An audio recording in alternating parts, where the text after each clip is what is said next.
Hi, everyone. Welcome to Building Foundations with Sherry and Katie. We are so excited today. Thank you, Nigel. We're with Nigel Morris, who is an ecologist who works with engineers, and he's going to come share some information with us about wetlands and how wetlands impact residential lots. And Nigel's currently working with me because I'm going through the pleasantness of it. Let's put it that way, right, Nigel?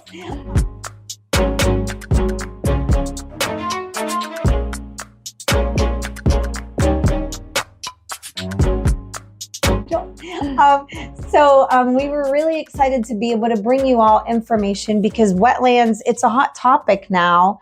And, you know, they've had some recent changes in the last couple years, right? Not really. Okay. So just to back up a bit then, wetlands have been protected in Florida since 1984. And that protection is administered under the Department of Environmental Protection. And ostensibly, you know, Florida water law delegates that authority, and all water, surface, ground, in the air belongs to the state, in the state of Florida, okay? And its use is regulated by either Department of Environmental Protection or one of the 5 water management districts. I should give the big picture here. Okay. I know we want to talk about how wetlands affect single-family residences, but I want to put the whole thing in context. So backing up to the 1984, all wetlands have been protected in Florida. So if you're going to do a project, you have to map out where the wetlands are, and there's a whole, you know, section of Florida Administrative Code that explains how to do that. And then you have to avoid all wetland impacts, being putting a road through or digging a ditch through or something like that.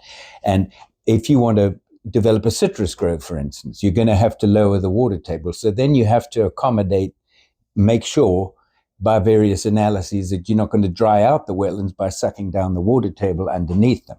Okay. Right. Anyway, so in order to get to do any kind of development, be it a big citrus grove or a subdivision or something like that, you have to get what's called an environmental resource permit. And that addresses the issues of water quantity, water quality, and natural resource, wildlife, and wetland protection. Okay. So, and that's delegated between the DEP, which handles single-family residences, and they do lots of other stuff, but as it pertains to real estate, that's what they do. And then the water management districts handle all other kinds of developments. So if it's a single-family residence, you have to get a permit from DEP. So if you have, it's very wise before you buy a parcel of land to there are various resources online which are not terribly reliable, but the National Wetlands Inventory, if you punch that in on the internet, it'll come up, and there's a thing called the Wetlands Mapper, and you hook into that and zoom up, and you'll see if there may be wetlands on the site. Now, sometimes they're right on, sometimes they're a little bit off, and sometimes they're way off. Sometimes they're calling for wetlands being there that never have been.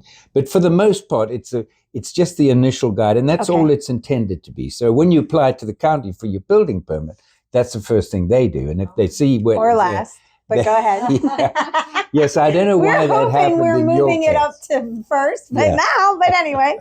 So go ahead. Sorry. So, and then if you do have wetlands, then in order to get an ERP, environmental resource permit, you have to first avoid wetland impacts. If they're unavoidable, you have to minimize them and provide mitigation for that. Now, what is mitigation? Well, until recently, or relatively recently, you'd have to do it somewhere on site. So if this was an unavoidable wetland impact over here, and you were going to, destroy half an acre of wetland, you had to go and recreate it somewhere else on site, which means you'd scrape down an area, or maybe you could find an old wetland that had been drained and then was no longer functional, and you could restore the hydrology to it and then you'd be involved in a monitoring program. Yep. You know about those. And so that's all the kind of issues around wetlands. If you're about to buy a piece of property, that's something you want to look at. And I have lots of past clients who will call me up and say, take a look at this. I'll look on the map, and then I'll look on the county aerial or Google Earth and give an assessment. I had a guy call me about 2 10-acre parcels way out on Beaumont Road, and I just said, don't touch them, because the whole thing, they're 2 5-acre parcels for a total of 10. Whole thing is, an old wetland, and any kind of development there would involve an environmental resource permit. So this mitigation thing, I would say probably 15, 20 years ago, maybe it's been that long, can't remember, but we developed this concept. When I say we, I mean the regulated community and the regulators. People were doing these developments and protecting a little cypress dome in the middle of a bunch of condos. It's no longer got the values that a wetland in the middle of a flatwoods has. So they came up with this concept of mitigation banking, finding larger areas where they could either restore wetlands or create wetlands and multiple habitats that would have maximum benefit for all wetland dependent species, especially listed species, listed by the feds and or the state as threatened, endangered, or species of special concern. Okay. Anyway, I think I ought to pause there and have you ask some questions. I love it. Yeah. So are you strictly in Charlotte County? Do you come to Lee County? Do you go to DeSoto? Tell us a little I dropped the dog at the vet this morning, went down to Lee County in the middle of Lehigh Acres to look at a property there. No, and in my past, we've permitted stuff. I did a water use permit way up on the St. Mary's River. Oh, wow. That's in a different water management district just a couple of years ago. So I'll go anywhere in Florida, really. And I assume the fact that we're so busy here with building that you're pretty busy, right? I'm busier than I want to be, because I'm semi-retired, but yeah. Very good. So if we moved past it, so like in our instance, we had purchased the property, we had an environmentalist, we thought we had kind of covered where we were going.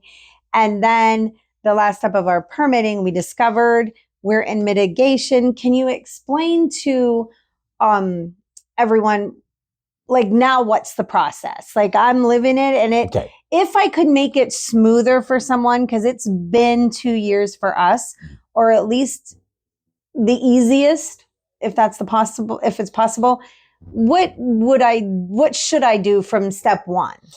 Well, step one is, other than don't buy the wetlands, do a feasibility study, hire somebody like me, or do your own research and make your decision whether you're going to buy it. And if you bought something that's got wetlands, then again, get somebody who knows what they're doing involved from the get-go.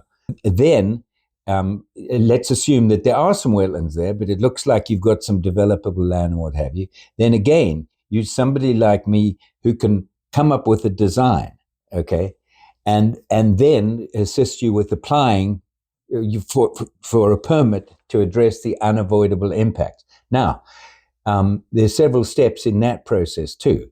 There's a thing called UMAM, the Unified Mitigation Assessment Method, that is adopted in Chapter 62, 340, or 350, I think. But anyway, that and that goes through a series of steps to assess the condition of the wetland. You come up with a number for that particular wetland of between 0 and 1. 0 being it's no longer a wetland, 1 being it's a perfect wetland in pristine condition, of which there's about no such thing left in Florida. But okay, and so then you come up with a score of the wetland, and then so let's say for argument's sake it's a 0.8, and you're going to impact an acre. Then you've got to buy 0.8 of a wetland credit from a mitigation bank, okay?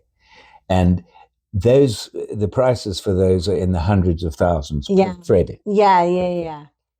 You've looked I was them going to up. say, I think the last time I checked, it was like 210,000 for like a perfect 0.1 type. Yeah. I mean, and I was no, that's for a credit, and a credit is the equivalent of 1 acre of perfect wetland. Okay.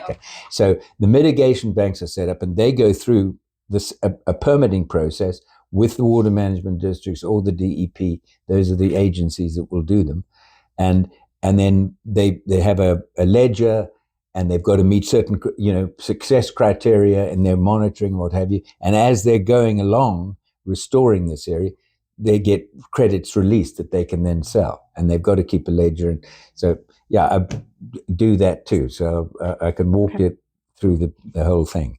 If somebody was to be looking at purchasing a lot and they're with us, we would give you a call.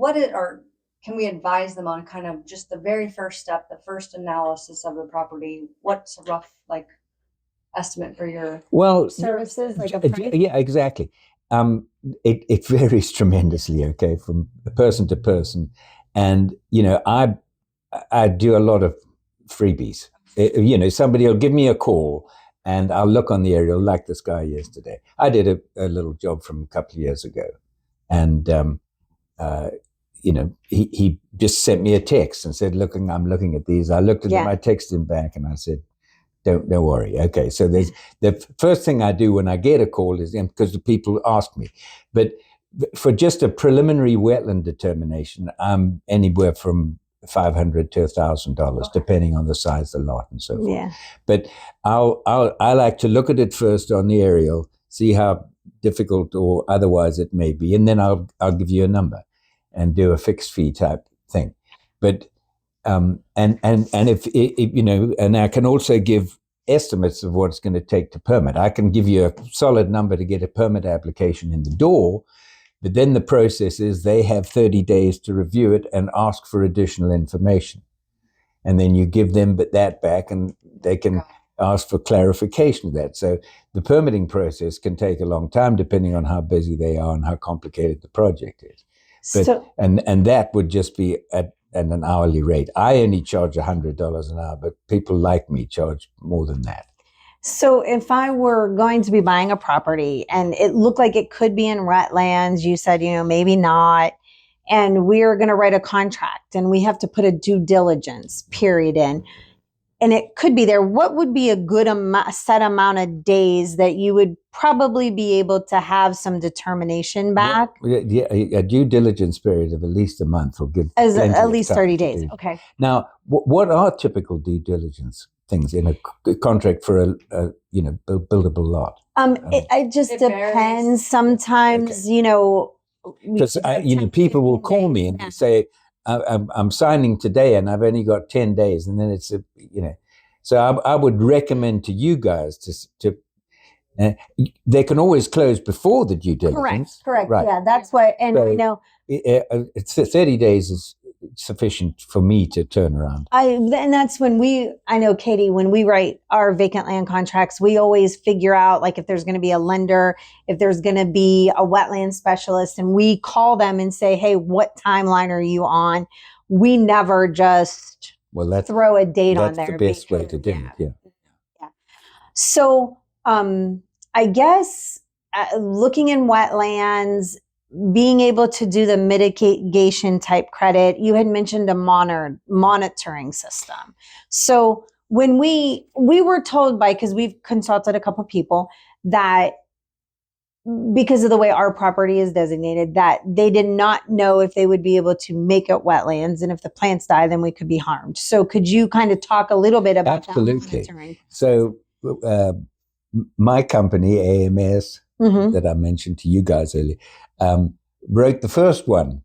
Oh, really? Very good. Okay. It was an agricultural project down in Hendry County, and we wrote a monitoring program for it because, and that was, it was after Henderson, but it was, we got the permit anyway. Make a long story short, we went out and just literally monitor it because they didn't know what was happening. Okay.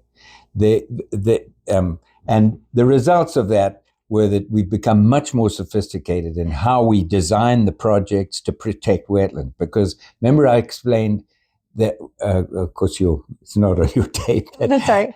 I explained that to get a surface water or an ERP, environment resource permit, you have to worry about the rate of runoff of that. This is typically on a big project. You've got to create a detention area. So if you put the detention area with lots of wetlands and you pump the water and everything's good. But if you are varying the water levels too much, because remember, it's a bathtub, you're going to fill it up much, you'll affect the wetlands negatively by over inundating. So, but you've also got to do water quality treatment. So we sometimes design a system where you have a cell that fluctuates widely to slow down the storm, and then it bleeds out through a wetland protection cell. That provides great advantage because it polishes the water and cleans it up nicely before the final discharge. So there is a lot that goes into all this. That is really for big developers. Single family lots, that's not. But the other thing you've got to be concerned about with single family lots, and the county will ask you when you go for a permit, is listed species. So, I do that. They'll ask you for a flux determination, a listed species, a protected species assessment. And so I just pretty much write a narrative. But I team up with a licensed gopher tortoise agent, and he will do the gopher tortoise survey. Do you work with burrowing owls? And that's popular in Cape Coral. Yeah, I haven't, but I'm well familiar with them. And if I had a lot with one, I'd look up the details. I don't work with one, but tortoises, big time. And what about scrub jay? Because that's another one that's pretty that's big. simple in Charlotte County and in Northport too. They've got designated areas, and if you're in that, that's one of the first things you need to do is look on the county GIS map, turn on the scrub jay layer, and make sure you're not in the scrub jay. And what if I do have property in the scrub jay? Then you're going to pay the fee that's right there in the schedule, which it's not very much for quarter acre lots, or I think up to a half an acre, it's $1,100 or something like that. And then up to an acre is $2,200. Then it starts going up exponentially. Right, absolutely. So in the ranchettes, it's about 8,000 or 9,000, I think. Yeah, I think the last time it was 1.25, because I had talked to someone and he had 2.5 acres. And because it's like a 1.01 to a 3. So he thought it would be one fee, but the lots had been split at one point in time and then put together. So they were charging him 2 fees at 1.25. So instead of it being like 12,000, it was almost 24,000. Yeah. So Nigel, thank you. We have a lot of great information. We're excited to have found a resource because I know, Katie, it happens a lot. And then people can call us because I know you're not trying to do a whole lot of work, right? Yeah, but just give me my number. That's fine. Yeah, okay, absolutely. Perfect. And is there anything other than don't buy wetlands, don't buy scrub jay? Yeah, don't buy wetlands, don't buy scrub jays. Those are 2 things you can easily address in Charlotte County. Okay, perfect. And Northport. And I'm unaware of any other habitat conservation plans for scrub jays. So those are the 2 in Charlotte. And then, wetlands is the main thing because they have been regulated for a very long time. And that's good because they provide and it should be. Absolutely. Absolutely. Without question for that. So, well, thank you very much, Nigel. My it was pleasure. great meeting you. And thank you all.